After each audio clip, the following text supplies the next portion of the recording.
leading the change, driving the growth of the ecosystem. So we've been more present, we've been more visible, because that's how you're going to actually appeal to the right segments, the right audiences, be it startuppers, researchers, to come in, bring their ideas, propose innovative new things, and help them with funding, but not just with funding. That's also a big change we've made. We don't look at ourselves just as a big pot of money.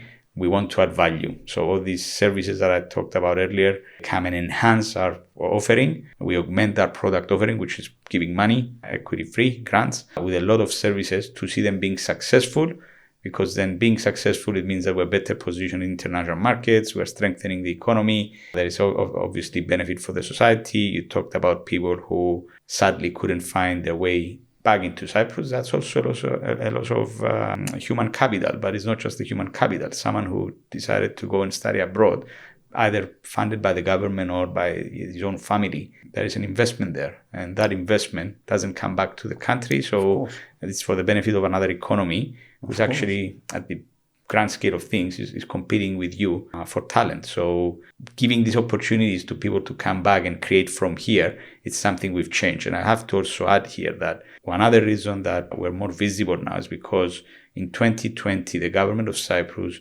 introduced a far more pro-innovation and pro-business agenda. It's not just about the funding schemes, and obviously we've been given more money to administer, but also an array of incentives. So just to put a couple of things for you to understand, Cyprus has the most aggressive IP box across the EU. What does that mean? If you hold your intellectual property in a legal entity in Cyprus and you monetize from here, you're only going to pay 2.5% tax on revenues generated, on profits generated. This is by far the most aggressive across the EU. So it acts really as a gateway, not just for locals who want to innovate, but also for foreigners who choose to set up here, live and work here, enjoy the nice weather, enjoy better quality of life, but also be competitive from Cyprus into the international markets, leveraging on schemes like that. The Cyprus government offers 120% tax discount on R&D investments, anything that qualifies under the international accounting standards as R&D investment, including software development. If it qualifies, then you're entitled to 120%. Why have we done this? Because we want companies to reinvest back into R&D.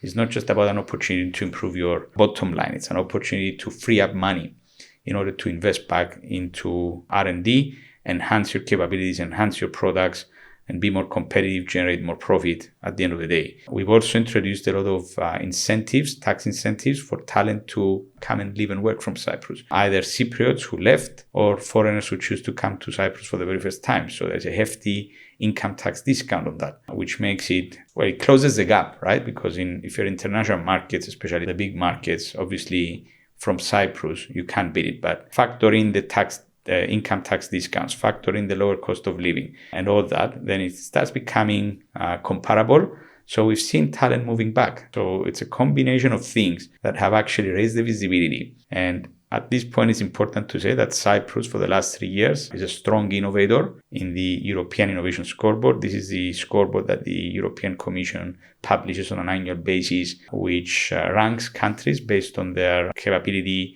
in research and innovation. So we are the only country in the south of Europe. We have the highest position of all countries in South Europe, including Italy, including Spain. We are in 10th and France is 12th place. We're creating an ecosystem which has the ability to attract even more talent. With the incentives, with the funding schemes, for the very first time, we've made a debut in the Startup Blink Startup Ecosystem Index. We're in the top 50. We're now on 45. It looks like we're going to be even in a better place this year. So our ability to create and support startups shows up. McKinsey & Co. put us in their report as one of the environments where you can set up and grow startup.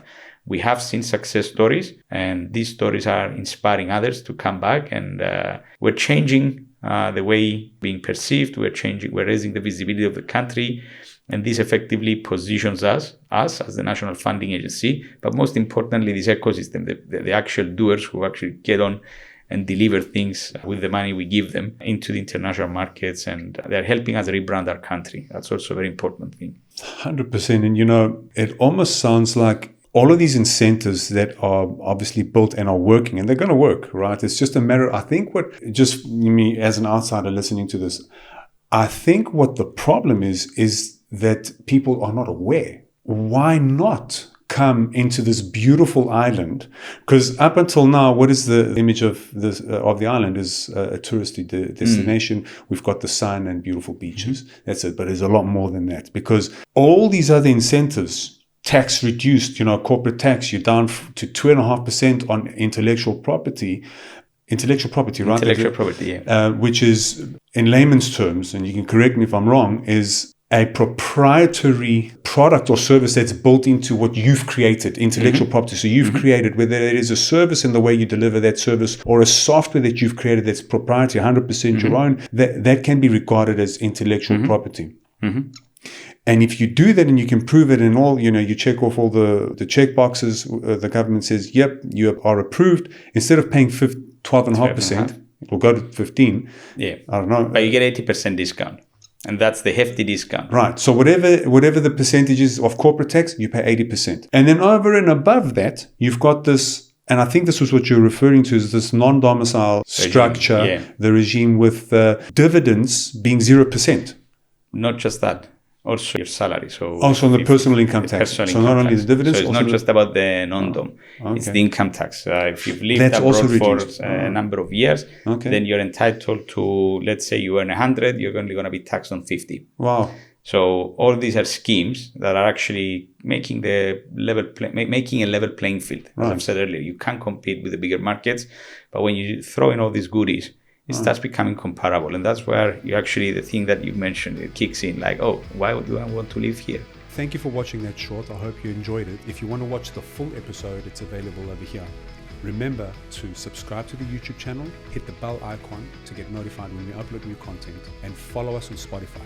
It helps the algorithm.